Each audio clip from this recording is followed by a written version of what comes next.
साथियों, राजस्थान के लोगों के आशीर्वाद से बीते 10 साल से केंद्र में बीजेपी की सरकार है।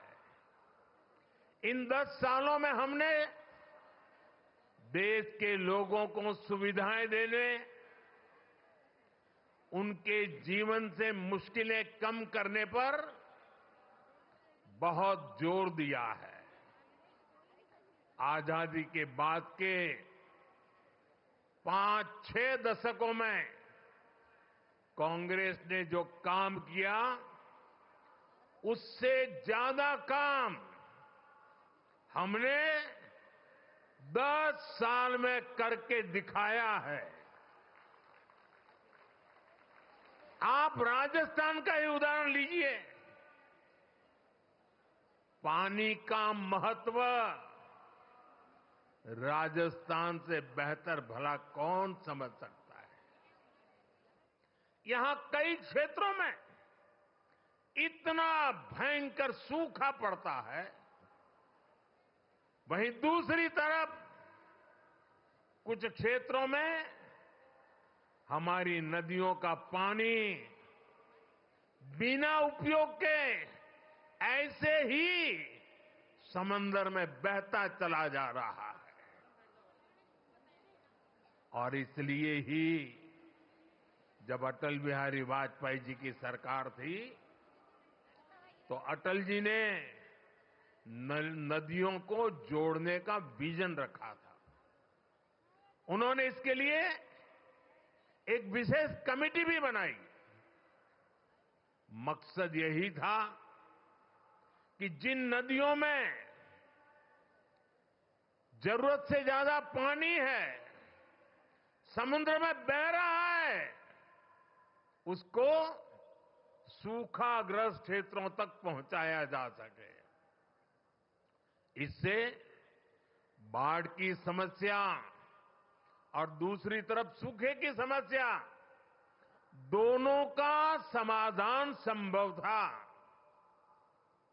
सुप्रीम कोर्ट ने भी इसके समर्थन में कई बार अपनी बातें बताई हैं, लेकिन कांग्रेस कभी आपके जीवन से पानी की मुश्किलें कम नहीं करना चाहती। हमारी नदियों का पानी बहकर सीमा पार चला जाता था, लेकिन हमारे किसानों को इसका लाभ नहीं मिलता था। कांग्रेस समाधान के बजाय राज्यों के बीच जल विवाद को ही बढ़ावा देती रही। राजस्थान ने तो इस कुनीति के कारण बहुत कुछ भुगता है। यहां की माताओं बहनों ने भुगता है, यहां के किसानों ने भुगता है। मुझे याद है, मैं जब गुजरात में मुख्यमंत्री के रूप में सेवा करता था, तब वहां सरदार सरोवर डैम पूरा हुआ। मां नर्मदा का पानी गुजरात के अलग अलग हिस्सों तक पहुंचाने का बड़ा अभियान चलाया। कच्छ में सीमा तक पानी ले गए, लेकिन तब उसे रोकने के लिए भी कांग्रेस द्वारा और कुछ एनजीओ के द्वारा तरह तरह के हथकंडे अपनाए गए। लेकिन हम पानी का महत्व समझते थे, और मेरे लिए तो मैं कहता हूं, पानी पारस है। जैसे पारस लोहे को स्पर्श करें और लोहा सोना हो जाता है, वैसा पानी जहां भी स्पर्श करे, वो एक नई ऊर्जा और शक्ति को जन्म दे देता है। साथियों, पानी पहुंचाने के लिए इस लक्ष्य पर मैं लगातार काम करता रहा, विरोधों को झेलता रहा, आलोचनाएं सहता रहा, लेकिन पानी के महात्म्य को समझता था। नर्मदा के पानी का लाभ सिर्फ गुजरात को भी मिले इतना नहीं, नर्मदा जी का पानी राजस्थान को भी इसका फायदा हो। और कभी कोई तनाव नहीं, कोई रुकावट नहीं, कोई मेमोरेंडम नहीं, आंदोलन नहीं। जैसे ही डैम का काम पूरा हुआ और गुजरात को हो जाए उसके बाद राजस्थान को देंगे, वो भी नहीं। एक साथ गुजरात में भी पानी पहुंचाना, उसी समय राजस्थान को भी पानी पहुंचाना, ये काम हमने शुरू किया। और मुझे याद है जिस समय नर्मदा जी का पानी राजस्थान में पहुंचा, राजस्थान के जीवन में एक उमंग और उत्साह था। और उसके कुछ दिन बाद अचानक मैं मुख्यमंत्री के कार्यालय में मैसेज आया कि भैरों जी शेखावत और जसवंत सिंह जी वो गुजरात आए हैं और मुख्यमंत्री जी को मिलना चाहते हैं। अब मुझे पता नहीं था वो आए हैं, किस काम के लिए आए हैं, लेकिन वो मेरे दफ्तर आए। मैंने पूछा कैसे आना हुआ, क्यों? नहीं, बोले कोई काम नहीं था, आपको मिलने आए हैं।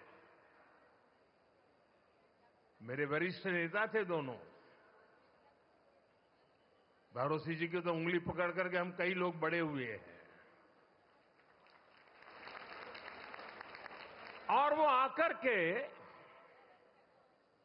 मेरे सामने बैठे नहीं, वो मेरा सम्मान करना चाहते थे। मैं भी थोड़ा भौचक्का था, लेकिन उन्होंने मेरा तो मान सम्मान तो किया, पर वो दोनों इतने भावुक थे, उनकी आंखें नम हो गई थी। और उन्होंने कहा, मोदी जी आपको पता है पानी देने का मतलब क्या होता है? आप इतनी सहज सरलता से गुजरात नर्मदा का पानी राजस्थान को दे दें, ये बोले मेरे मन को छू गया। और इसीलिए करोड़ों राजस्थान वासियों की भावना को प्रकट करने के लिए आज मैं आपके दफ्तर तक चला आया हूं। साथियों, पानी में कितना सामर्थ्य होता है इसका एक अनुभव था। और मुझे खुशी है कि माता नर्मदा आज जालोर, बाड़मेर, चूरू, झुंझुनू, जोधपुर, नागौर, हनुमानगढ़ ऐसे कितने ही जिलों को नर्मदा का पानी मिल रहा है। साथियों, हमारे यहां कहा जाता था कि नर्मदा जी में स्नान करें, नर्मदा जी की परिक्रमा करें तो अनेक पीढ़ी का पाप धुल करके पुण्य प्राप्त होता है। लेकिन विज्ञान का कमाल देखिए, कभी हम माता नर्मदा की परिक्रमा करने जाते थे, आज स्वयं माता नर्मदा परिक्रमा करने के लिए निकली हैं और हनुमानगढ़ तक चली जाती है। साथियों, पूर्वी राजस्थान नहर परियोजना ईआरसीपी को कांग्रेस ने कितना लटकाया, ये भी कांग्रेस की नीयत का प्रत्यक्ष प्रमाण है। ये किसानों के नाम पर बातें बड़ी बड़ी करते हैं, लेकिन किसानों के लिए न खुद कुछ करते हैं और न ही दूसरों को करने देते हैं। भाजपा की नीति विवाद की नहीं, संवाद की है। हम विरोध में नहीं, सहयोग में विश्वास करते हैं। हम व्यवधान में नहीं, समाधान पर यकीन करते हैं। इसलिए हमारी सरकार ने पूर्वी राजस्थान नहर परियोजना को स्वीकृत भी किया और विस्तार भी किया है। जैसे ही एमपी और राजस्थान में भाजपा सरकार बनी तो पार्वती, काली सिंह, चंबल परियोजना, एमपीकेसी लिंक परियोजना पर समझौता हो गया। ये जो तस्वीर आप देख रहे थे ना, केंद्र के जल मंत्री और 2 राज्यों के मुख्यमंत्री, ये तस्वीर सामान्य नहीं है। आने वाले दशकों तक हिंदुस्तान के हर कोने में ये तस्वीर राजनेताओं को सवाल पूछेगी। हर राज्य को पूछा जाएगा कि मध्य प्रदेश, राजस्थान मिलकर पानी की समस्या को, नदी के पानी के समझौते को आगे बढ़ा सकते हैं। तुम ऐसी कौन सी राजनीति कर रहे हो कि पानी समंदर में बह रहा है, तब तुम एक कागज पर हस्ताक्षर नहीं कर पा रहे हो। ये तस्वीर पूरा देश आने वाले दशकों तक देखने वाला है। ये जो जलाभिषेक हो रहा था ना, ये दृश्य भी मैं सामान्य दृश्य नहीं देखता हूं। देश का भला करने के लिए सोचने वाले, विचार से काम करने वाले लोग, उनको जब सेवा करने का मौका मिलता है तो कोई मध्य प्रदेश का पानी लेके आता है, कोई राजस्थान का पानी लेके आता है। उन पानी को इकट्ठा किया जाता है और मेरे राजस्थान को सुजलाम सुफलाम बनाने के लिए पुरुषार्थ की परंपरा शुरू कर दी जाती है। यह असाधारण घटना है। एक साल का उत्सव तो है ही, लेकिन आने वाली सदियों का उज्जवल भविष्य आज इस मंच से लिखा जा रहा है।